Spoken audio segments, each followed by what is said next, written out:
Hello, everybody. Welcome, welcome, welcome. Good morning. Good Or morning. evening. Good evening, Pinky. How are you doing? Good. Good. Everybody, welcome, welcome in. We have an exciting guest here this afternoon. But before we get started, let's say hello to our viewers. We have Janice. Welcome. Laura, I'm excited about your new channel. Laura, if you want to share out the your new channel's link. Laura just opened up a new mini for her miniature channel. So, Laura, if you want to share that with us, feel free to. And then we have Michael. Welcome. We want to welcome in a new viewer, 6 Cents Paranormal. Welcome in. Welcome to the community and family. Welcome. Who else do we have here? We have Spaghetti Paranormal.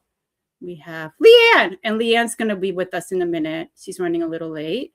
Let's see, who else do we have here? Sorry, guys, I'm just going down the channel here. Going down. Roger, welcome. Let's see, Nancy, welcome in. Let's see who else we have here. My flock, welcome in. Thank you for coming in. Hey, babe, how you doing? Facey Ace is here. I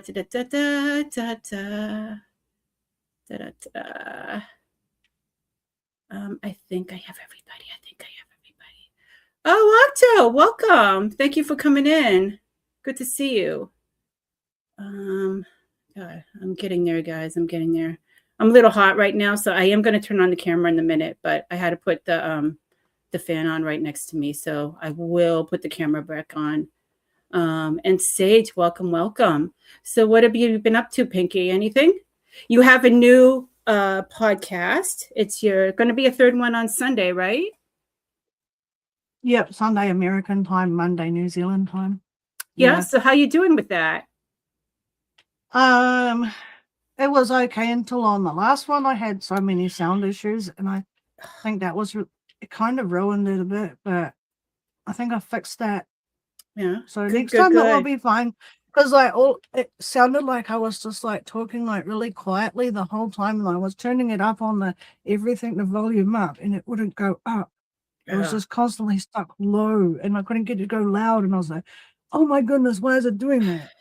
You know what? And then we're like, "It's that mic that I've been using, wasn't it? Because it wasn't working properly in here either." Yeah. I mean, it's bound to happen. I mean, you know, I felt so bad. The last one, the show that we were on, like I just like left like you and Leanne because I was having mic issues. I do have a new mic now. And this is the one that I'm going to start recording my voice for the Darkwood Hauntings, which I'm excited about. I really like it. It's like one of those hyper shock ones. It's pretty cool. And it has like, it lights up purple and blue and pink. It's kind of cool. I do like it. One? Because the new mic I ordered is called a condenser mic. It has a thing in the front of it. Yep. So that, you know, if you accidentally mouth breathe, it doesn't pick it up. So easy. Yeah, it's pretty. And that helps with it's basically for if you're trying to record singing. So I think it will be a good mic for both that and for live streams because, yeah, expensive. Well, I'm definitely not going to sing, okay? But I am going to record my voice. And then we're going to get started on the Darkwood Hauntings, which will be phenomenal. Hopefully we'll get done with it in the autumn. I think somebody else, oh, hello, Bud Files. Welcome in. Thank you for coming in. So yeah, hopefully that should be up and running before long. So yeah, that's all that's going on. Let's see here. I think maybe 2 weeks and I'll be in a proper studio, not in the lounge. Yep. So it'll be easier and I won't have so many people like coming and going and during live streams, like through our house, like they walk through trying to be quiet. So I have to keep muting my mic. That's awesome. So for the new people that come in, please feel free to just say hello, let them know a little bit about yourself. For Ace, would you mind putting in my Flock and the Buds files link? That would be great. And for the mods, please feel free to share out your channels as well, because of course it's your stream as well as mine. So please feel free to share out your links as well. Oh my God, Laura, you're kidding me, right? All right. I'm going on camera. Here I am. Oh, is that Leanne? She just came? Leanne's coming.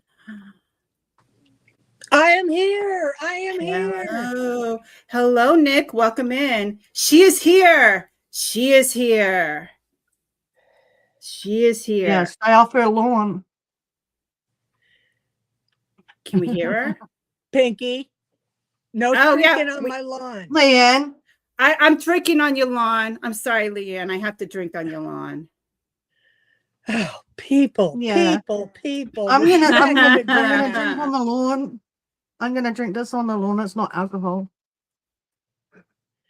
I suppose I'll let you get away with it this time. Yes. So this is not alcohol. Thank you, Ace. Yes, welcome in, Nancy. Welcome in. Hello, everybody.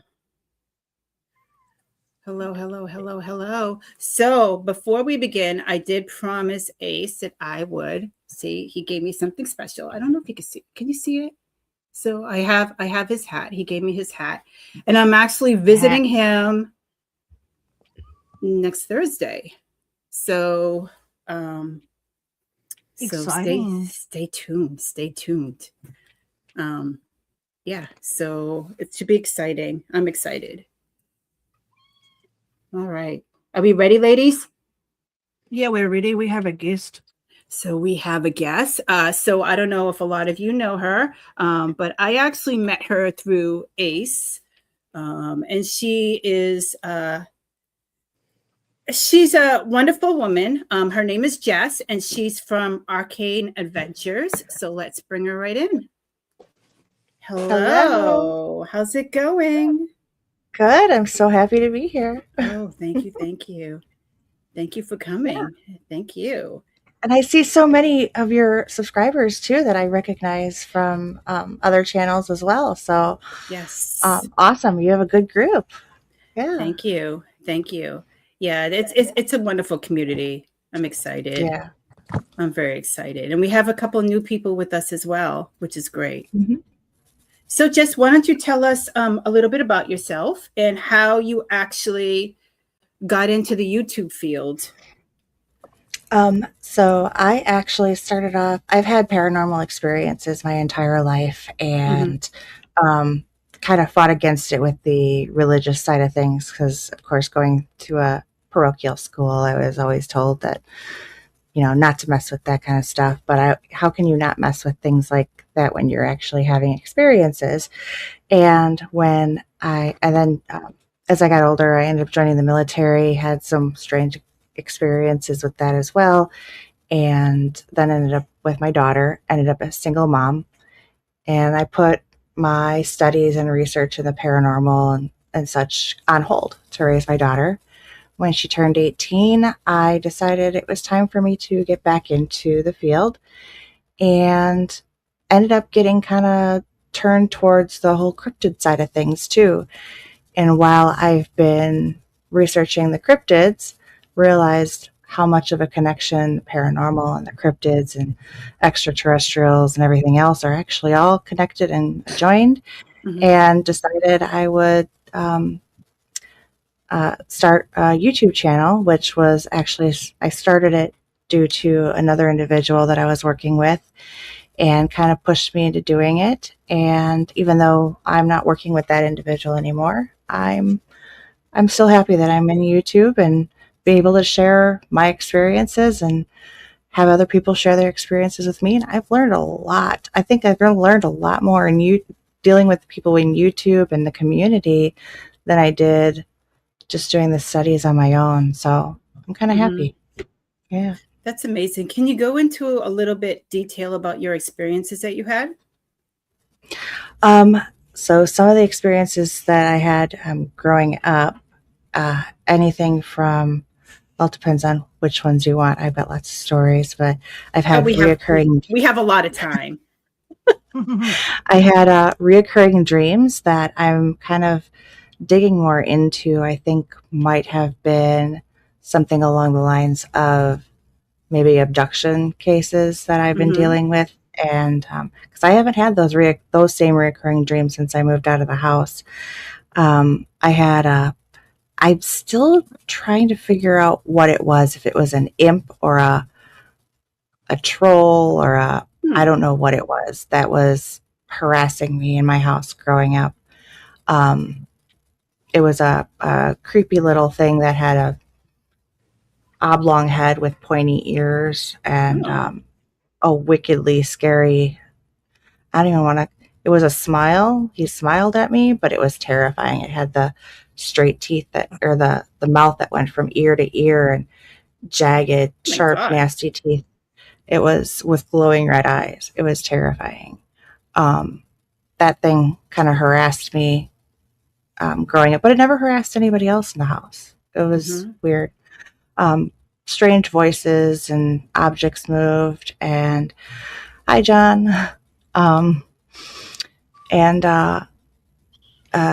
Things like that would happen. There would be things. I had here another example. One of the first times I realized I had something paranormal in the house, other than this creature thing. I had this microphone that I used to play with that you could turn the radio to like white noise, and then you would hit the little microphone, and it would, through the static, it would pick up the noise on the radio. And when I would play with it, it would actually pick up other sounds.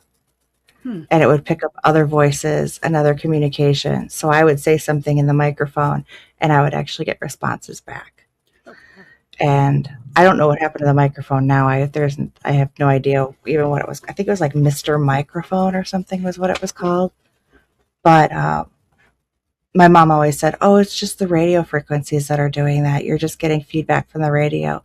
But when you actually have intelligent conversation coming back at you, how are you supposed to explain that it's actually the radio coming back and not something else? So, couple of weird things with that happening.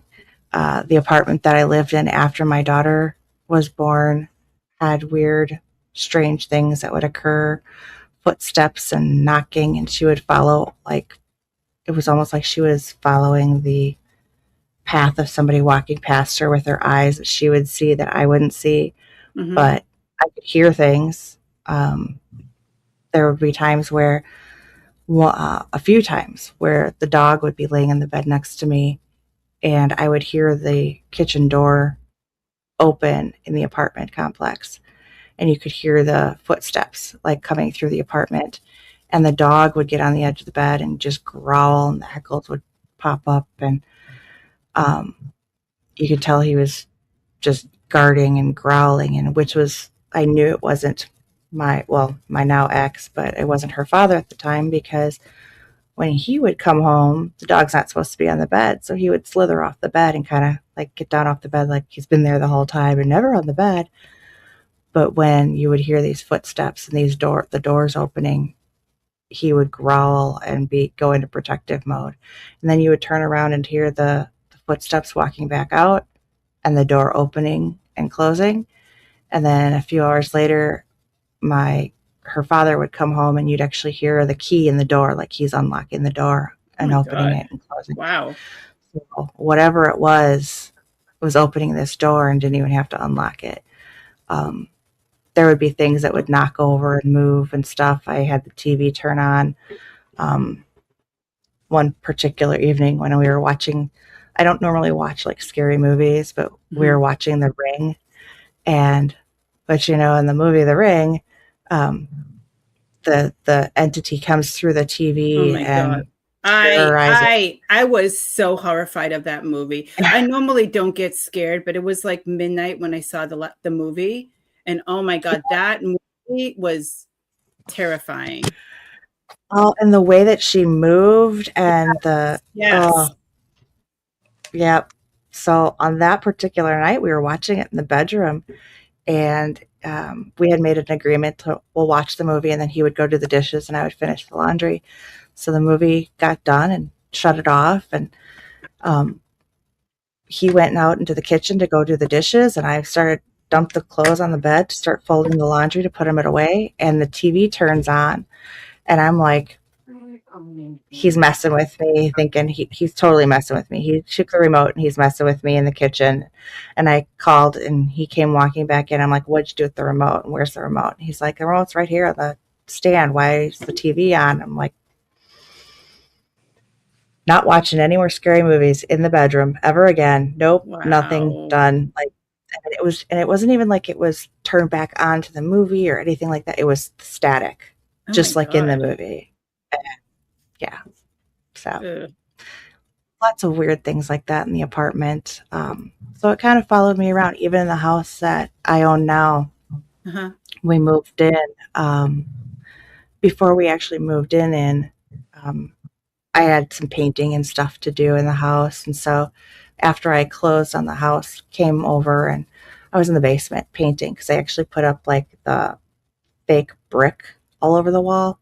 And I wanted to kind of do a little bit different. So I decided to like do like a whitewash on it and paint it white and kind of lighten it up because there's no lights downstairs otherwise. Mm-hmm. And so I went down and I'm painting, and my boyfriend at the time comes home and I could hear him walking down the stairs, and he's standing in the doorway, and I hear like this, ugh. I'm like, what? You don't like the color? Like what's wrong with it? I turned around to look and there was nobody standing there. And I kind of, okay. And I walked over to the stairs and there's nobody there. And I says, all right, listen, I'm going to make you a deal. I don't care what you do. You hang out here, whatever. Mess with me all you want. Don't mess with my kid. Because my daughter was like 7 at the time. I'm like, just don't mess with my kid. You don't mess with my kid, fine. And it ended up messing with my kid. It ended up messing with her. It would stand in the doorway and stare at her at night and stuff. And she thought it was now my ex, but my boyfriend at the time. And she'd be like, why is he staring at me in the doorway at night? Sorry, I don't know what to tell you. He wasn't even here last night. She's like, yeah, he was. He was standing in the doorway staring at me. And she had some other weird things that had happened to her too. I can't remember. She said something with the dog. She had this big, huge, giant stuffed dog. And I think it like moved around on her a couple of times too. But she would never, she doesn't like talking about it. Even like when I've asked her to go out and do investigations with me, nope, she doesn't want anything to do with it. She says she doesn't believe in it. I says, how can you not believe in it? You know what you've experienced. She goes, oh, I don't want to talk about it. So she's just in complete denial. She doesn't want anything to do with it. Sounds really scary though. I think I would be scared. I'd be like, let's ring a priest to come fix this problem. Yeah.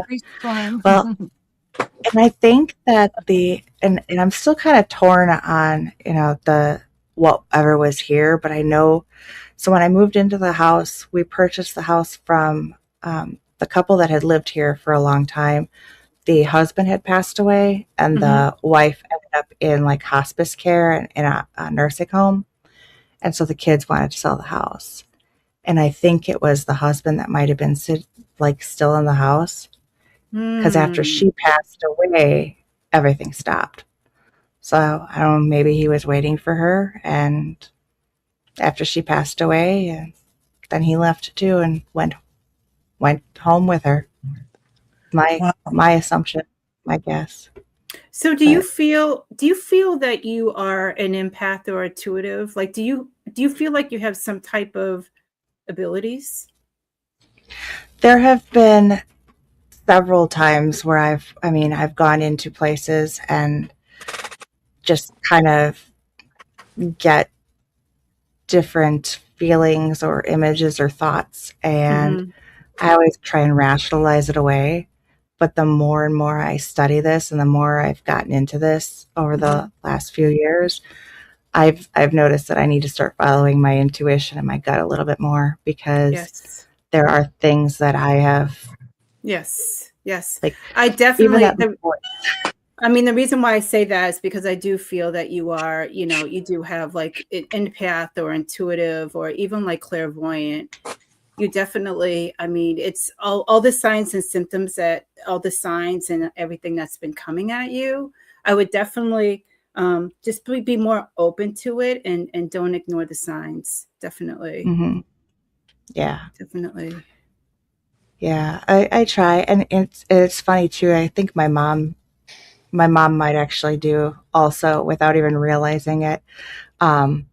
So and your daughter as well, maybe, possibly. Yes. Well, when she was about, I want to say she was about 6 months old, her dad had taken her. He worked at the time at a restaurant that was inside of a hotel, and he was the head chef at this hotel restaurant. And he had to go up there. I was working that day, and he had to go up for something, and he had taken her with him. And as he was walking through the lobby, I guess somebody had actually walked by and stopped him and put her hand on his arm and stopped him and said, it says something about my daughter and saying that she has healing. She can see the other side. And at about the age of 7, it's going to stop. And he was just like, oh, okay, that's weird. And it was about that time that we ended up, when we moved in here, she was about 7. And it was about 7 or 8 that she kind of shut it all down. And I'm wondering now if that's why, because she kind of tried to shut it out. Yeah, I mean, it's quite possible. I mean, there's just in everyday life, like you're stressed, a lot of people, they go to work, they have a lot of emotional like stress, and it's like an everyday thing that you go through. So it's very possible that you could just close yourself down and not be open. I mean, it's very easy to do. So yeah. And it's understandable. I mean, I tried to let her know that, there are things, no matter what, spiritual or physical, there's good and bad out there. And you just gotta, you gotta protect yourself either way. You never know. Well, there has to be a balance. There has to be good and bad, like light and dark. There has to be a balance. So, yeah.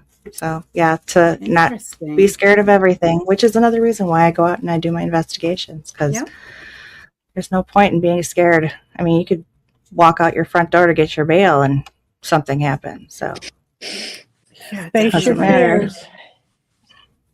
Yep, exactly.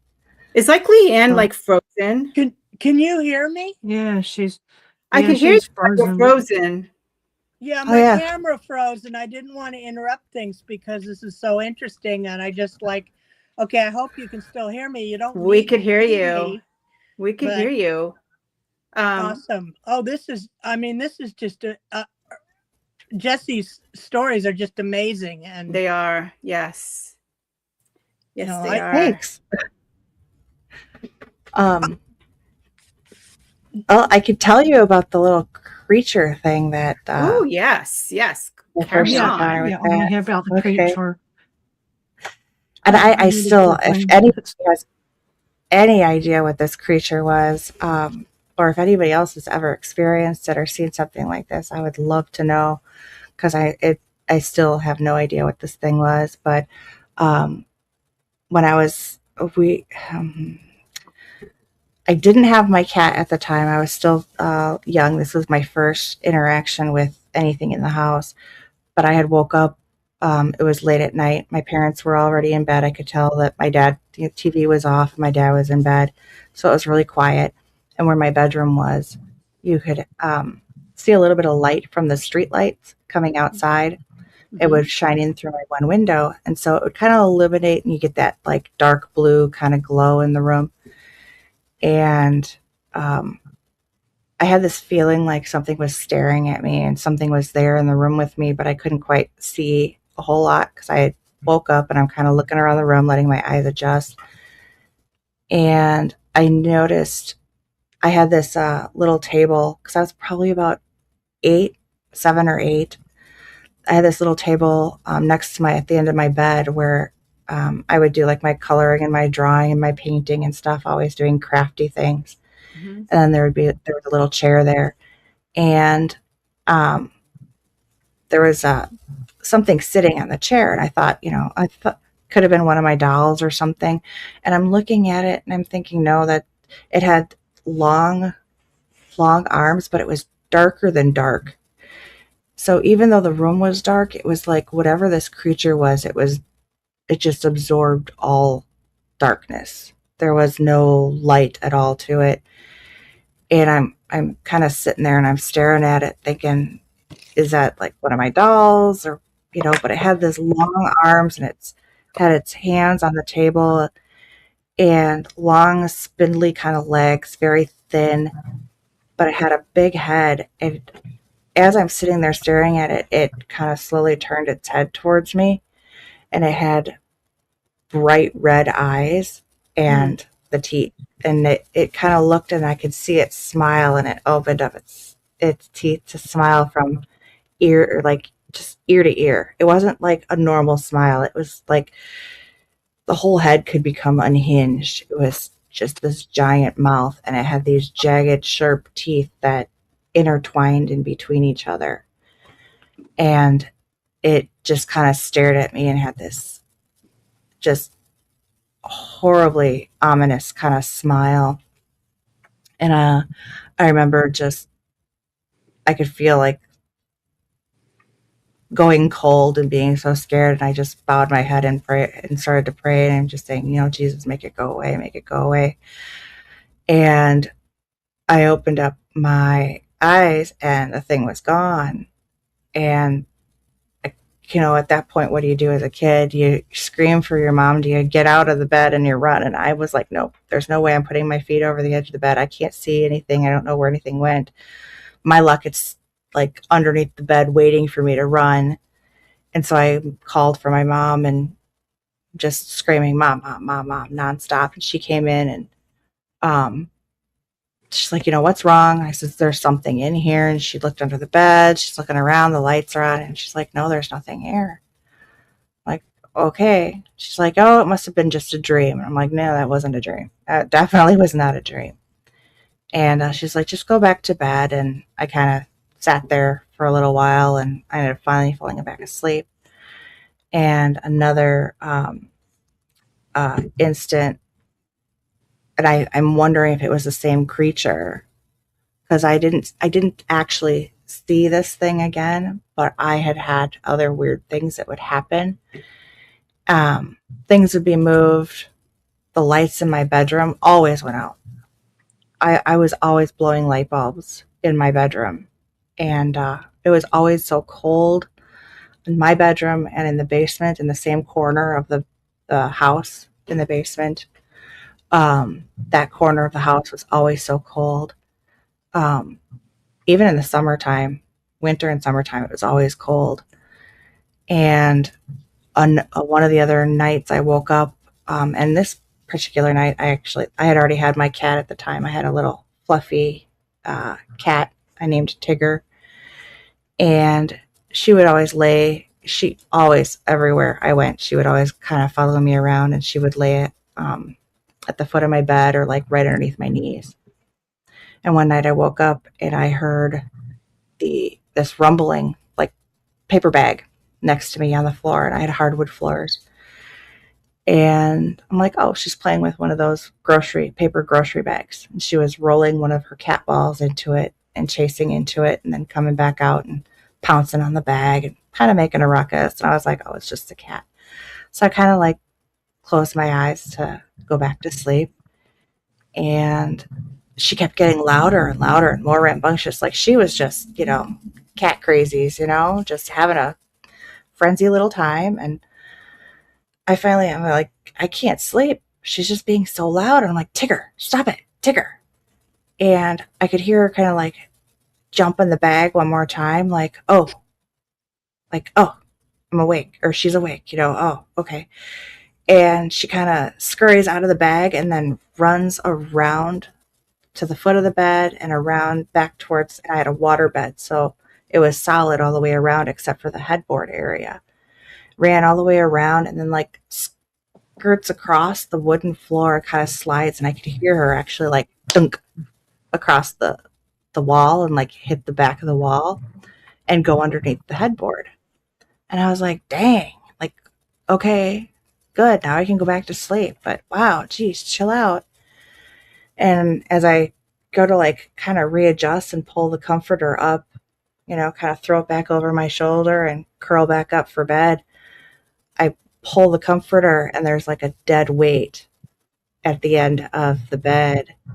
And I kind of tug on it and I look up and I'm like, oh no. And I look over and she's laying right by my feet, passed out, asleep, knocked out.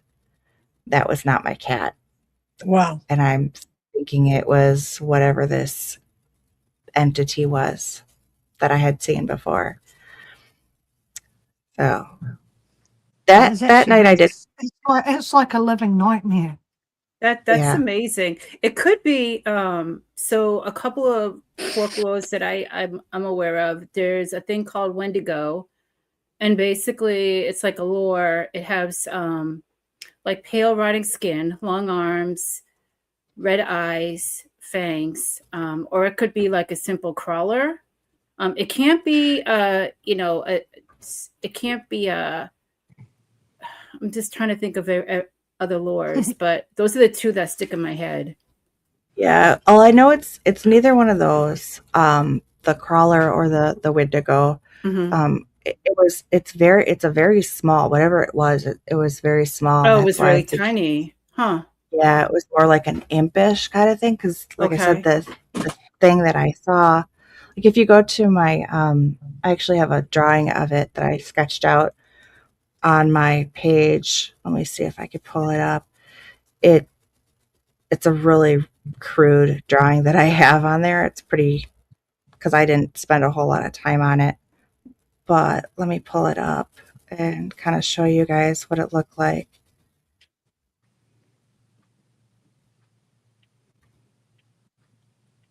Hey, everybody. If I didn't say hello to you when you came in, welcome, welcome. There are indigenous and First Nation legends of things, little people. Yeah, and this thing, there's a I don't know. Question for us. Okay, so let's see if you can kind of see. Let's see without the light. Oh, a smiler. Yeah. And it was really, really thin, really kind of gangly and thin. And the teeth were, it's teeth. Like I said, it was, when I saw it, it's like teeth, like inner kind of locked like this. Yeah. But they weren't just, they actually like intertwined with each other. And it was really creepy. So I'm thinking that might have been whatever it was. 'Cause that was, whatever it was, it would harass my cat. It would harass me. There are times where after I got out of boot camp, my parents set up, kind of give me some more space. They set me up in the basement. So I had kind of like the whole basement as my own little apartment area. Mm-hmm. So if I wanted friends over, they could kind of come over and hang out, and they wouldn't, I wouldn't bother everybody else in the house. And that corner of the basement where my bedroom had been, upstairs, that same corner downstairs in the basement always had this weird, creepy vibe feeling about it. And there would be times where the doors, because there was a door blocking it. My dad actually had a train, miniature train set all set up in there that him and my brother would work on. And so there was a door separating that from the rest of the basement, and that door would open up and close by itself. There were times where I would hear things like crawling across the floor in the basement, and I would hear that door shut. There there were lots of weird things, and it would stay in that corner. But it did, there were times it did harass my cat. Like, have you ever seen those videos where like the cats are drug across the floor and or poked or prodded or tails pulled out of nowhere? That's the kind of stuff that would happen to my cat in the basement when we would be down there. And of course, this was before video, before I had but and it's like, how do you tell people stuff like that that's going on? So that's all stuff that I would keep to myself. Like, because when I would tell my parents, I would just get the whole, oh, your imagination. That's just your imagination. So it has to, like, is your house like surrounded by like woods and stuff like that? Or is it basically in this, where exactly is your house? Is it on like farmland? Is it like located in like a wooded area, or? So the house that I grew up in was a small little subdivision that was built over, it used to be a farmland. Okay. But they ended up, it was a small little subdivision actually built right next to the rock quarry in town. Okay. And Interesting. the quarry, they actually, they mine for like quartz and limestone. Yeah. So, but yeah. Interesting. Olga wants to know what exactly is a shadow people.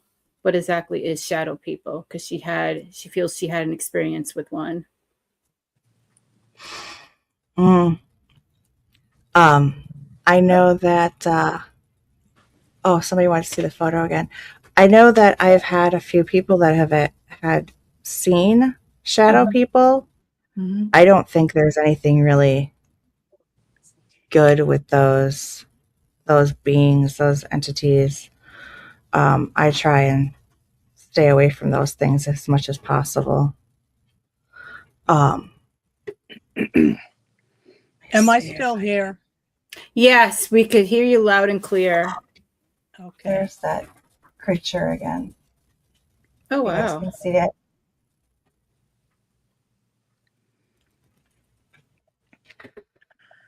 I have had sort of, I guess it would sound like maybe a shadow person, sort of what like Olga Rose is talking about. I've had some like that, but I felt they were more like sort of guardian spirits, or were just checking on me to see if I was okay. I never felt anything malicious or negative coming from them. If anything, they were just sort of like a blank, like neutral. Yeah, they're usually interpreted as spirits, watchers, and also entities as well. So, I mean, I guess there's a whole different lores with them that people had experience with. I know I had one of my daughter's friends was telling me some of the things they both had. Two of them in particular had encounters with shadow. One was the Hat Man that he had an encounter with. Another one was just a shadow person in general. And he had told me that the Hat Man was something that he had seen throughout his life. And he actually struggled a lot throughout his life. And I tried to explain to him that he needed to rebuke it and get rid of it, that it was probably, most likely, in my opinion, something that was attached to him. It could have been either through like a generational curse or through something that he invited into his life unknowingly,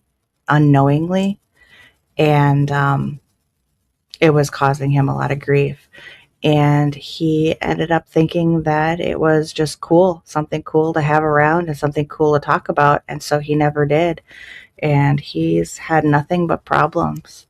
And I really truly think that the shadow beings are nothing to to welcome. Don't welcome that stuff in. If it's dark like that, don't welcome it in.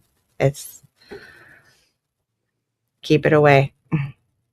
And it might show up and seem like it's not nefarious, but what's the best way to get at your soul than to come across as something that is sweet and innocent or neutral and not nefarious? And that's very easy for those evil entities to get into your life or even attach to a loved one and cause problems. Mm-hmm. So I honestly haven't had any bad experiences. I've been pretty good. You know, I definitely protect myself before I go anywhere. I have my spirit guides with me, you know, and I've been pretty good so far. Like I haven't had any bad experiences, only good ones, which is that's great. good. And Yeah. that is important to make sure that you have your spirit guides or your guardian angels or whatever anybody wants to call them. It's good to stay protected and keep those extra boundaries up so that the nefarious ones can't attach. Because that's no matter where you go. I mean, even a trip to the grocery store, you could still have something evil. Yeah. I often wonder. One of the things that I've questioned is why is it seems like graveyards and hospitals always have, especially like psych wards and stuff like that. They always seem to have the highest amount of strange, nefarious, or ghostly activity going on. And now my theory is when somebody passes away or somebody is sick and dies, and whatever is evil or nefarious has been attached to them all their lives, and maybe they didn't even realize it. What better way for them to attach to the next person than the one that's coming into the hospital who's grieving or going to the grave site to grieving their loss of their loved ones when they're weak and they don't have their guard up, and they can attach to them and cause wreak havoc on their lives as well, just like they did with the last person. So that's one of my theories on that is you never know. So it's very, very important to always stay protected. Definitely. I'm just seeing if I'm missing any questions here. And I think, okay. I have a comment from CST, sorry. I had a shadow person in my house that stayed in the corner of my bedroom above my bed. It then showed its true form to me and was a hat man, dark and evil. I got rid of it as quick and as soon as it showed. Oh, okay. Yeah, that's Harold. He has lots of experiences too. Very, very interesting stuff. Mm-hmm. Oh, yeah. You got to be careful with the shadow ones. Yeah, you never know what. Olga, why don't you reach out to me and we could talk about this, okay? Yeah, you have to really be careful because you definitely need to, just like, like Ace and I has this conversation all the time, and he firmly believes, he's not involved in the paranormal at all. And it's because, I've been in the paranormal for, I would say, at least 10 years, if not more. So I have a lot of experience. But I tell you, when I first started the paranormal, I did stupid things. Like I played with the Ouija board without knowing how to use it. I brought in, dark magic, and, I dealt with black magic, which I didn't know how to. So if you have to know what you're doing, you have to know what you're doing and in case you encounter something like that, you need to know how to handle it. You definitely do, because I tell you, it's nothing to mess with. It really isn't. Yeah. And that's kind of one of the reasons why I kind of got away from the paranormal spiritual side of things, because when when you can't see them, you don't know what necessarily you're dealing with, at least with the cryptid side, with it being a flesh and blood type creature or entity. You kind of, it's just a whole different feeling that you even get to. And I'd almost rather deal with the Bigfoots than, and the dogmen and everything than not knowing what you're actually dealing with on the spiritual side. And I think a lot of them, I know a lot of people have had some good encounters with them, but my personal experiences have all been pretty bad and scary. So I just prefer not to. I think a lot of it is more on the nefarious side than the good. But I know I had a friend who actually had told me a story when I was in the military. He said his girlfriend at the time, who ended up becoming his wife later, he had gotten up to work. He had to work early first shift, and he had gotten up early to go to work and kind of gave her a kiss on the forehead and said, okay, I'm heading out and leaving. And she would keep a candle lit on her nightstand. Wow. And he didn't think anything about it. He walked out. He didn't blow it out or anything, and walked out and left for the day. And about an hour later, he ended up getting a phone call that the house actually caught on fire. Oh my God. The candle actually hit the curtains and started on fire, and she was knocked out. And he said, how in the world? Because when she would fall asleep, that was it. She was out like a light. Yeah. He's like, how did you wake up? How did you get out of the house? And she said, well, you're not going to believe me, but you woke me up. And he says, I was at work. I was gone. Wow. She goes, yeah, but something or somebody, or, was actually shaking me awake. And she said, I heard your voice and kept saying, get up, get up, get up. You need to get up, wake up, and was shaking her and shaking the whole bed to wake her up. And she finally kind of woke up, and she says she remembers clearly him saying, get out of the house. And like she went down the hall because she thought that he was already out, had woke her up and was trying to call her out in the hall. Because when she woke up, she said there was smoke and flames and everything. And he was nowhere around. Wow. That's amazing. That's amazing. I'm going to take a minute to say hello to people that have popped in. And if I missed you, please excuse me. So we want to say hello to Pomp. He came in. Priority Demon. Crip Walker. Welcome, welcome, welcome. Wendy, welcome. Let me see if there's anything else. I'm just scrolling down. John P. Welcome. Good to see you. Let's see. Who else do we have here? Let's see. I think that's everybody. So, guys, I'm just scrolling down. I just paranormal poet.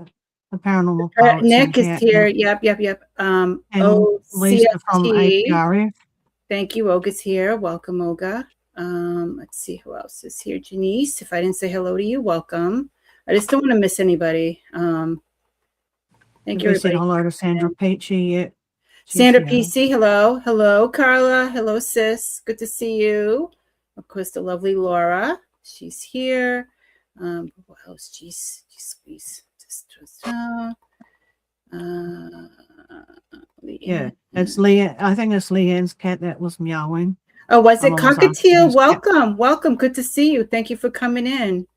Let's see. Yes, I have a cat and kittens. It's so adorable. I keep hearing it meow. So adorable. Like, oh, that's keep so it meowing. It's cute. Sage, welcome. Nando, welcome in. Good to see you. Let's see. I'm almost to the bottom, guys, and then we'll continue on. This is so interesting. Let's see. I think. Feel Good Cooking. Thank you. Thank you. Thank you for coming in. I think. Let me see. I'm almost to the bottom, guys. Oh, Jamie Jam. Welcome. Thank you for coming in. Jamie Jam. Sorry. Whew. I'm a little hot right here. Starting to get Lisa. Thank you for coming in. I think I got everybody. Problematic. Thank you. I think I'm almost at the bottom, guys, and then we'll continue. I just don't want to Don't want not to say hello to people. My flock, thank you so much for coming in. I think that's it. It's funny Yes, that you're I'm hot at the there. It's bottom. cold here. All right, let's continue. Let's continue. It's rather So- cold here, so I have a blankie now. That's okay. That's okay. When you go out in your adventures, do you go by yourself? Like, are you just like a individual, or do you have a team, or? Nope, I go by myself. There's not a yourself? whole lot. Yeah, people like when I started doing the investigations and stuff, there wasn't anybody else that would go out with me. Nobody else interested, and I learned from an early age if there's something I want to do and nobody else wants to do it, I'm just going to have to do it myself because there's no point in waiting around. So I'll go camping by myself. I will go hiking by myself, and I'll go investigating by myself. Recently, I've had Kevin from Sixth Sense Paranormal. He's joined me in a couple of the investigations that Kevin I've from done. Sixth Sense, he's in here. Yep. He was out here. So, yeah. Okay. Yeah.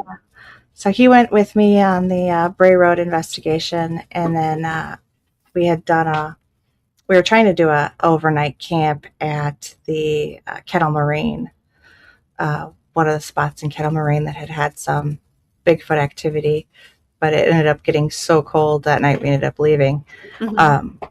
But there's a couple other investigations that we have planned coming up in the future. So, but otherwise, no, I go by myself. And yeah, Thank you I've for had sharing experience. Thank you for sharing out the link, Stace. Appreciate it. No, go ahead. Sorry. No, nope. I've had a lot of the things that I've come across on my investigations. Those were on my solo investigations, which I have a couple of videos on like TikTok and stuff that and some of my shorts that I have shared that I've captured, or I was able to share some of the things that I've captured on those. My first time back out, actually, the first night back out after being out of the field for so long, I ended up coming across, I believe they were dogman prints, some very large dogman prints that I posted. But you never know. I mean, sometimes I go out and I don't get anything at all. So it's hit or miss. It's hit and miss. So so I know you're into cryptids. What is the most fascinating cryptid that you want to explore? That I want to explore. Mhm. I would really like to know more about the Bigfoot, the Sasquatch, the Sabe, the dog man. I know a lot of people are really fascinated with it, but Mhm. even even though I wouldn't mind seeing one in person, I would rather see a Bigfoot over a dog man, just because I think that the Bigfoot they're really interesting. I don't think they are nefarious. I think just like humans, there's good ones and there's bad ones. And I think that there's something just so wholesome and interesting about the Bigfoot. And I know people have had, scary and bad experiences with them, but for the most part, I think unless you have a negative thought towards them, if you're going out there with the intent to cause harm, then yeah, of course they're gonna be on the defensive, and it's probably not gonna be a good encounter if you do. But I think for the most part, if you are out there and they know your intentions are peaceful, that we could probably learn a whole lot from them. Yeah, A lot. definitely. And the one that I don't ever want to run into would be a crawler or a rake. Yeah, that's one that I would prefer never to come across in my life, if at all possible. But you never know. It's not like you can pick and choose when you go out and investigate.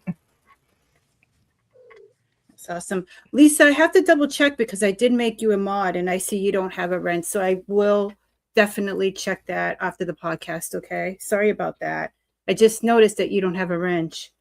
So I'll double check on that. I promise. So overall cryptids, do you believe in all of them? Do you believe they exist? Oh yeah, Especially aliens. There's so many. There's Dogman, there's Mothman. There's just so many out there. Well, my whole theory on aliens is that they're not aliens. So many people want to say they're extraterrestrial, and that's what we've been led to believe. And I think they are actually the and everybody has their own opinion on things, but this is where I stand on aliens. I believe that Mhm. they are the fallen angels. I believe that they are part of the Great Deception. And when they first came to us, they came to us as the god deities such as Artemis and Apollo, and the Greek gods, the Egyptian gods, the um, gods from all different, the Mayan gods. They came through to deceive and create and distort and religions across the world. And what better to come across as with these alien beings? And if you think about the powers that the fallen angels came down with, they would have such powers as what the mythological gods had come off or withholding. The power of the sun and the moon and the water. And where are a lot of these so-called aliens being seen coming out of lately? But the water, and that again is another one, with Neptune, and the another mythological god. People weren't going to know any better to decide, or to know when you have something coming from the sky claiming that they're a god, Mhm.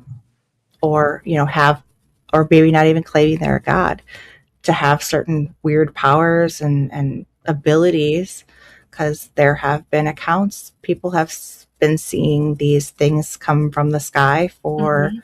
thousands of years. So what are they going to come across as? Just somebody that doesn't know any better. They're not going to necessarily look at them as aliens, but as some type of a god creature, and end up being deceived by these things. So that's kind of where I stand on that, especially with the governments working with them. Mhm. The various governments across the world, they're working with these things. And I'm actually working on the project, the Bluebeam project. I don't know how many people are familiar with that, but I'm actually working on a video right now and putting stuff together on that, because I've been finding a lot of the things that originally had been talked about by Sage Monast, or Sergei Monast, are actually coming true and coming to light, and actually coming, following along the path of what was originally planned with the Bluebeam project. And I think we are going to be in store for a huge deception coming up with Mm. the quote aliens. Wow. So Wow. Amazing. Yeah. Yeah, definitely. It's a lot of people don't necessarily believe, like for example, Bigfoot, because there hasn't been any evidence of bones, there haven't been any evidence of a body. So, but what's interesting is I had a well-known author on my show, Joni Mahan, which made the book of the S.K. Pierce Mansion, which I absolutely love. I visit there regularly. But her thought is that basically there's portals. And they use these portals to go from their world to our world and vice versa. And that's why, like, if like a Bigfoot like passes, they just bring it back to the portal to where they are. So mhm. that was her theory. Yeah, And a lot of more people think that have this theory as well. yeah, yeah, and I truly believe that too. I've heard not just a couple of times, I've heard quite a few times people have said that they have had conversations with these through mind speak, and they have said that they can travel to the other places that we are not able to. We physically can't. We don't have that ability. And we don't, there's nothing that they can teach us to do that. They have that ability that we don't. And makes me wonder with like the CERN and the all that stuff that they're doing too.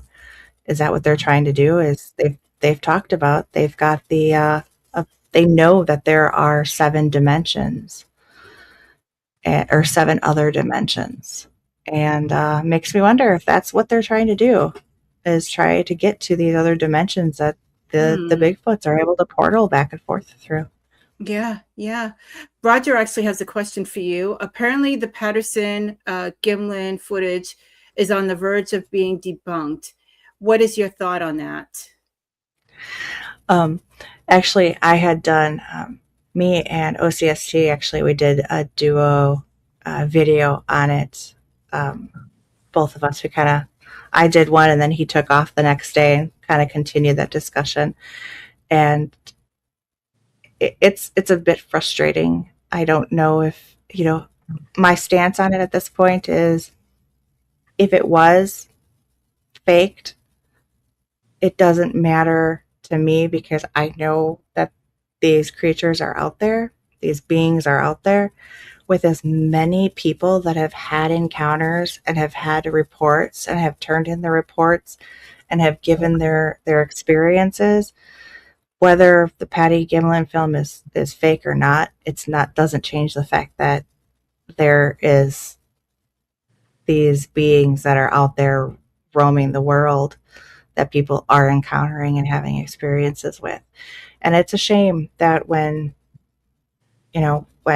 investigators do things like create a false story or false evidence and try and pass it off as legit, they're hurting not just themselves, but they're hurting many people in the community. So if it is fake, it's very sad because a lot of people have based a lot of their research off that as a standard. So absolutely. When you go on, when you explore places or go like on investigations per se, do you bring any protection with you? Like, do you bring like tools, equipment? I usually have my lights, my backup lights. I carry a blessed crucifix. I also have a couple different cameras. I usually have my static camera that I keep on like my body cam that's recording. And then I have, other than my phone with my live, and then I usually will have a spare camera that actually will take photos and videos. Because sometimes things that I can get on video, I might not necessarily be able to get on the camera and vice versa. And my camera is actually set up to take like 3 quick photos at this, at once, because sometimes things will show up there. Yeah.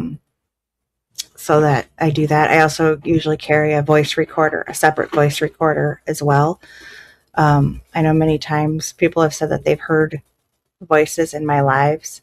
So I have the voice recorder that I could kind of go back and try and look for and see if anything shows up separately in there. And then I do carry also my 9mm, and that's usually for the crazy people that are out there with me, not necessarily the cryptids that I would run into, because I have no intentions of hurting them. And if they wanted to hurt me, they're going to hurt me. So the other protection is for the crazy human people. So that's usually what I carry. That's awesome. Awesome. I actually just purchased, so that's another reason why I can't wait for my surgery to clear and I can get back out. I just actually bought a new tactical vest so that I can actually keep my spare chargers and my spare flashlights, and everything fits in this thing so nicely. So yeah. That's nice. And you most likely let someone know where you are just in case. Always. You always want to be sure, especially when you're traveling by yourself. Mm-hmm.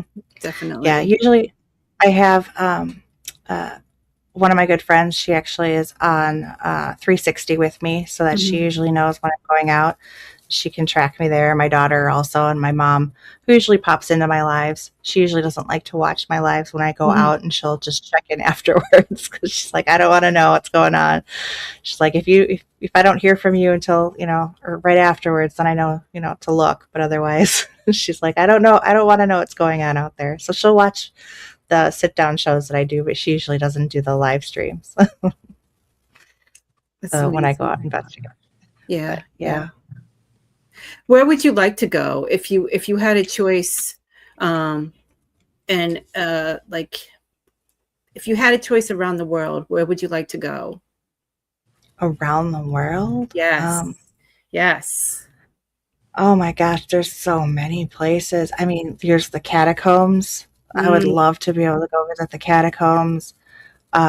I know that, even Australia has had lots of experiences with the cryptids and the Bigfoot. mhm, Um, Everybody always says that, the UK doesn't have a whole lot, but I know the UK does. I would love to be able to go to Scotland and mhm. visit the Highlands. The Absolutely. lore and the stories in the Highlands are just so fascinating. And I have my great grandparents are actually from Scotland, so that's a big one. But oh my gosh, if I could go anywhere, there's a lot. There's a big list that Mhm. I would love to go to. Um, I would love to be able to get back out to Gettysburg. I had the opportunity a Ah, few I want to years go back. there. Yeah. Yeah. You know, I have to say, for anybody that is listening, if you ever have the opportunity to visit someplace that you are, okay, for example, I've been to 3 different places when I've gone out for work conventions or work conferences. And all 3 times I told myself I didn't have time to give myself to go to these other places. And Gettysburg was one of them. Mhm. And I thought, oh, I'll get back out there. I'll be able to get back out here in a year or so. And I never did.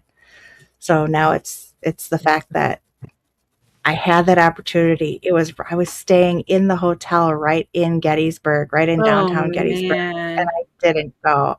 man, So I would people, love if you to ever go. have an opportunity, you take it. Don't say, oh, maybe next time. You take it. You go and Mhm. do it. Yeah, I would love to be able to get back out there. Ooh, Yeah, yeah, stop. definitely, Sorry. My cat is definitely. trying to eat my cord. Oh Stop. no, oh no. Oh, you little stinker. If my camera goes out, People you know and why. people in my house, people in my house have all decided they want to wake up and have breakfast right now, so they're all going to the kitchen and making a noise, and I keep telling them to shut up. Yeah, it's funny. So I Like, would stop say, making all that racket over there. so I have to you're keep more muting them. into finding out about cryptids as you are the paranormal. I'm all about, oh, stop it. I'm all about, and I fed them both and gave them food. I'm like, they should be fat and happy and not bother me, but nope, she's being a little brat. Um, uh, I'm all about looking into everything. Okay, Um, so I'm not just cryptids. okay. I will investigate. If somebody has a especially locally, if they have a story or something, or they have something that they would like me to look into, I will do it. It doesn't. I'm not scared of investigating anything of the sort. I will do it. Mhm, I am more for the cryptids only because I grew up dealing with the paranormal and mhm, researching and studying the paranormal, mhm. and a lot of people are very ghost paranormal right now anyways.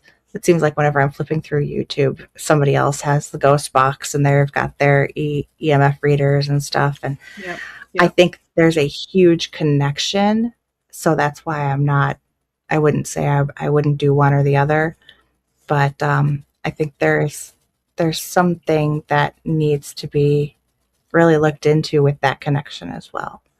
So So so now that you mentioned it, paranormal equipment, is there something that you wouldn't use or something you highly believe in? I highly believe in like EMF readers, Mhm. and along with the radioactivity, the Geiger counter or Geiger meters. Okay. I think that there is a huge connection between both of those and the paranormal or the spiritual and the cryptid side. I think they both give off a high EMF and radioactive or frequency and energies. And I think that's one of the huge connections, because that's also been found with, of course, with UFOs. They emit a very high radioactive, I don't know what you would call it, after effect. A lot of, even like landing sites or crop circles, they said, have had high radioactive frequencies or levels in the area. And I think that it is all very much connected with the paranormal and cryptid side of things as well. So those are two that I absolutely believe are essential. Mm-hmm. As far as like, I think those like the ghost boxes that actually light up, I think those are really cool too. But I stay away from, I know a lot of researchers also like to use Ouija boards, and that's a no-go for me. I don't, because it's too, you don't know what's coming through on those. And I that's just an absolute no-go for me. Yeah, But definitely. I do think, Well, what do you think yeah. about the spirit boxes? I think it's a interesting aspect because there's some sort of intelligence that is behind it. Otherwise, how do they go off and react to the things that, people have, and the questions and the things that, happen and occur, especially when they react when something is walking by and that kind of thing too. I think that's extremely interesting. I don't have one myself, so that's something that I would like to kind of work with getting in the future, because I know even with the cryptids, to be able to put something out when I'm investigating a cryptid hotspot, I know, like, again, the paranormal go hand in hand with it and usually are following along with the cryptids. So I think that would be something. Plus, I believe that like Bigfoot, Dogman, I think they have an ability to manipulate those as well. So that's another thing that I would like to also study and kind of put my hypothesis to the test and see. So I think those are really interesting. Yeah, definitely. Do you believe in the afterlife? Absolutely. I believe that there is. I don't believe necessarily that we have the ability to come back as ghosts. I know that my mother has received messages from my grandmother. I think that there is an ability to send messages back and forth. But I think as far as there's like a difference between a residual haunting and a paranormal haunting of like intelligent spirits, I think there's a difference between those. But I absolutely do believe in the afterlife. I believe that as a Christian, I believe that when I die, I will go to heaven, and through my Lord and Savior, and through Christ, all things are possible. So that's another reason why I feel protected when I go out and investigate as well. So Yeah, and then I agree with you, OCST. I actually had a bad experience as well with the Ouija board because I didn't know how to use it. A lot of people say it's just a cardboard game. There's no harm in it, but I don't know. I don't know. Like I cannot. Someone cannot tell me what I did not experience, and let me tell you, it was a bad experience. It wasn't psychological. It wasn't. I actually went through this bad experience, so I have not touched a Ouija board ever since. Would I touch one again? Maybe not, because I know now how to handle them. from being a rookie, not even having the knowledge, and me just going out there and just, using it without even knowing about it, that's a no-no for anyone. Like, and I say this again, you have to know what you're doing in the paranormal. You have to have experience, and you have to know how to handle yourself. Yep. But yeah, I had such a bad experience. No, I just I wouldn't really touch it again. I really wouldn't. And it's just my experience. And again, a lot of people have beliefs about it, but no, I wouldn't. I would prefer not to. And Ace, don't worry, Ace. I won't. Yeah, I won't do it. I won't do it. Hey, Bat Weekend, good to see you. Thank you for coming in. Yes. Do you believe on reincarnation? I don't believe in reincarnation. Okay. I believe that some of the people that have had these feelings of reincarnation, evil entities and spirits can actually put thoughts and images and things into our minds too, which is why it's really important to have discernment as far as where things are coming from and where we're getting our spiritual information from.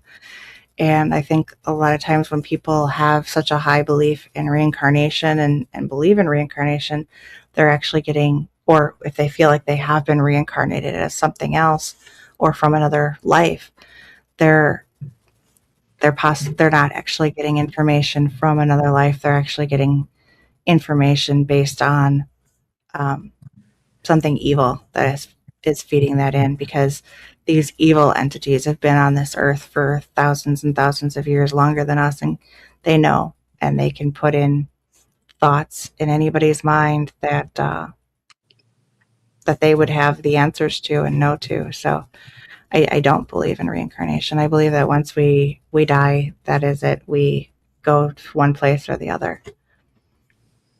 Okay. So,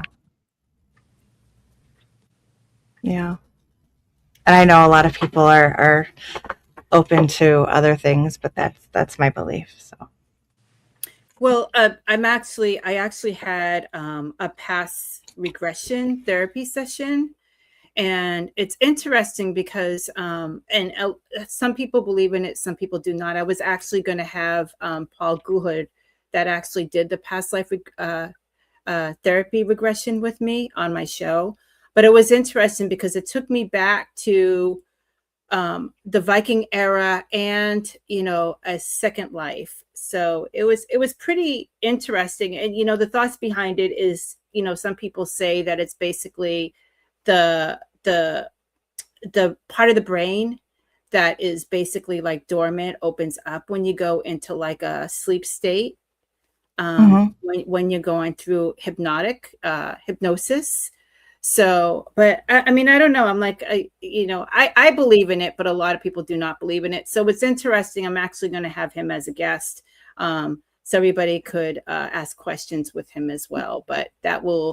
That would be a good. It would be a good guest. Pinky and Leanne, do you have any questions? I just find that the cryptids very fascinating. I've always they are been interested in all the different kinds, because there's actually there's a lot more than you think. Mm-hmm. Oh yeah. It's like there seems to be more in America, but I think the rest of the world probably has them, but they just don't talk about them as much, because I think Americans are generally more open to it than a lot of other countries. But because in New Zealand, we basically just have the taniwha, which is the water monster thingy, which would be considered a cryptid. But it's yes, I always find it fascinating. Yeah. Yeah, definitely. Yeah, I do think that there are the cryptids are all over. They aren't just limited to one area or the other. And I do believe a lot of people don't talk, whether it's superstitious beliefs that the reason why they don't talk about things. I mean, even when I was out investigating at Bray Road, Lee was talking about how everybody in the area knows that this the Beast of Bray Road, and they know the stories and they know what I've been seeing, but they don't like talking about it. Whether it's because they think it'll bring it on, or it's just it's too terrifying that they don't want to talk about it and mention it. So yeah. Yeah, there is a lot of, well, there is a school of thought that talking about these things, or I mean, even thinking about them extensively can attract them to you. So I can see people in some areas not wanting to talk about it because, you know, they don't want to encourage it to come visit them. They don't want to see it. Yeah. Yeah, that makes sense. Yeah, it's the power of suggestion, or the what do you call it? Just yeah, putting that energy out there and calling it into you. Mm-hmm. And I mean, Bigfoot, it's all around the world. I mean, it's from the Scottish Bigfoot to, like, you know, there's even like sightings of Bigfoot like in the White Mountains, not too far from where I am. So Bigfoot sightings are everywhere. Or the Yeti. I mean, they're all over the place. Yeah. Just different names and exactly different sizes, just like us. You know, just like people. Exactly. Exactly. A lot of people want to claim that they're different beings, but I really don't think they are. I think a lot of it is there's a connect. I was just talking to my friends Shell and Dana last night, and we were talking about like the chupacabra. And I said, you know, I know the hodag here in Wisconsin has been thought to believe that, you know, it's the guy finally came forward and said, oh, he made it up. But if you look at the description of the hodag, it actually, welcome. There you are. There you are. See what I do when nobody's watching me? She has horns. Oh, Leanne. Ay, ay, ay. But even the description of the hodag, very much similar to what people have described as the chupacabra, with the spikes and the fangs and the forelegs. And I'm kind of wondering if he really did see something up there, and we call it the hodag, but it was actually a chupacabra. I mean, different names, but very similar descriptions. So. At most recent count, there is 350 different cryptids worldwide. Wow. Wow. So you gotta pick which one you're gonna study, because you're not gonna get them all. No. That's now, amazing. And it would be interesting to find out, like, are they all different, or are they like subspecies of? You know, like you have snakes, but then you have all these different types of snakes that, or lizards, and all different types of lizards. Like, are they somewhat connected? Oh, I mean, they must be. If you think about it, there's so many. You know. Well, isn't there several that look like Mothman, like similar, like with wings and stuff around the world? There's similar that look very similar to him. And you know that because we know that the statue isn't actually what he looks like with that. That's not actually what he looked like, is it? But right. Well, and then you hear about even like the statues, like gargoyles. I've heard stories of gargoyles that, are they coming to life, or were they never really there and they just look like gargoyles? And people have lost over time what different buildings look like, and now these gargoyles have us fooled. And are these a cryptid, or are they a spiritual thing, or you know, there's a lot of mystery to things. I mean, I feel that they're night watchers, protectors, gargoyles. I don't feel that they're necessarily cryptids. I just feel like they've been around forever. Yeah. And it's something eerie though when you drive past and you notice a gargoyle statue somewhere Mhm. that you've never seen it before, and you Yeah, kind yeah. of go, It's "Hmm, because I live in Boston, so straight downtown Boston, there's still like the architectural buildings that actually have the gargoyles on the top. They're pretty cool too. And a yeah, couple of actually churches that are around here as well, believe it or mhm, not, have a couple of them on the top. It's pretty cool. It's pretty cool. yeah, yeah." Yeah, we had there was a story, an account that I was reading actually here in town. Um, Somebody had talked about they had actually seen a gargoyle sitting on the church, uh, like I don't, steeple or whatever, way up on top of the church. And somebody had come back in the comments and was saying, "There's no gargoyle up there. I went to that church and that school. There's no gargoyle up there." And she's arguing, just absolutely, yes, there's a gargoyle. I live right across the street from there for like a couple of years. And yeah, there's a gargoyle up there. No, no, no. And she ended up driving by and she came back and she's like, "Holy, there's no gargoyle up there." They're like, "Told ya." She's like, Wow. "I remember seeing this thing." But yeah, no gargoyle. Mm. So, Interesting. It's just a lot to explore out there, you know? But again, mm-hmm. you just have to be open-minded and just, and just Yep, your intuition and your instincts as well has to kick in, You can't be too closed up. yep, absolutely. Definitely, definitely. Look what's around you as well. Like keep your eyes open. Definitely. Mm-hmm. So what is your future goals? What are you going to be doing? Well, right now I want to get through this surgery I have coming up. So that's Mm-hmm. at the end of the month. But then once I can get back out in the field again, I am hoping to do some traveling. I Okay. have plans on actually doing, I was talking to one of my moderators lives in New Zealand. So I would like to get out to New Zealand over in the next year or so.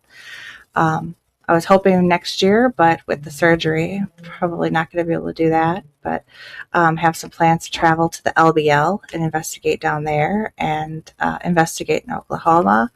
So a lot of traveling. I definitely want to get to some of these places. Awesome. Ohio is another one. There's a place called Helltown in Yes. Ohio.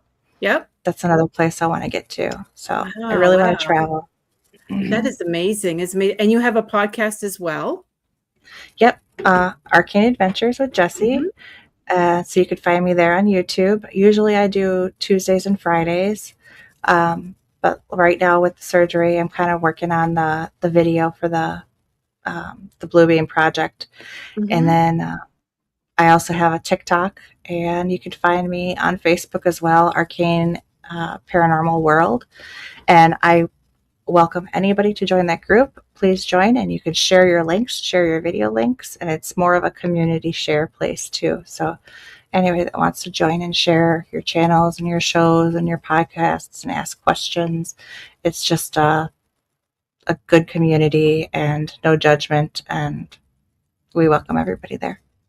Yes, definitely. And So, I do have her YouTube channel on the description. I think I have her Facebook as well. I don't have your TikTok though on the description. So everybody, If be you come to sure. New Zealand, you can come to my house. okay.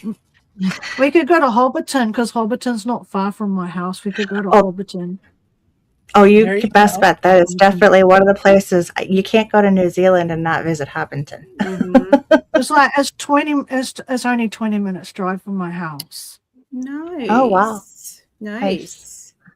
Yeah, definitely. Yeah. Everybody, please check out Jess. Check out her YouTube channel, and please check out everybody that has been in the chat for the new people that came as well. Please, everybody, check out each other's lives and YouTube channels, and be sure that you like, share out, and subscribe. But without further ado, Leanne and Pinky, do you have any more questions? Because believe it or not, it's been an hour and a half. Wow. I think it's been I think it's been a great time Absolutely. getting to know Jessie, because it's like she basically answered the questions before I even had any to ask. So yeah. has a fascinating life. Yeah. Very Thanks. interesting. Absolutely. This has been an absolutely. awesome interview, and I thank you, Jesse, for doing this because it's really been interesting. Yeah. Thank you for having me. I enjoyed this. I can't wait till I've moved into a studio out of this damn lounge and everyone keeps coming past and I'm like, keep having to like mute myself because they keep walking backwards and forwards and opening the door and shutting it and it's loud and it's like, shh, quiet. 2 more weeks and I will be in a studio without having to deal with that around here. Yeah. It'll be easier. Yeah. Quieter. Yeah, absolutely.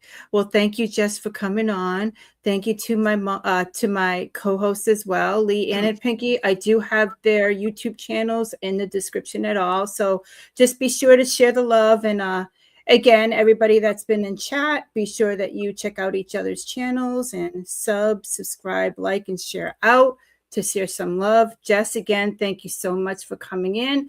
And just guys, you want to keep in mind that stay positive, stay spooky, and we'll see you later in the next live stream. Actually, one thing, the next time you're going to see me, I may be a special guest on somebody's live YouTube channel. Hint, hint, hint, hint. I think I can guess who that is. No, I'm actually visiting I'm going to be visiting Ace Thursday through Sunday. So most likely I will be his special guest. And then we'll have another show probably in a couple of weeks or so. But everybody stay safe and stay spooky. And we'll see you the next time. Take care. Bye.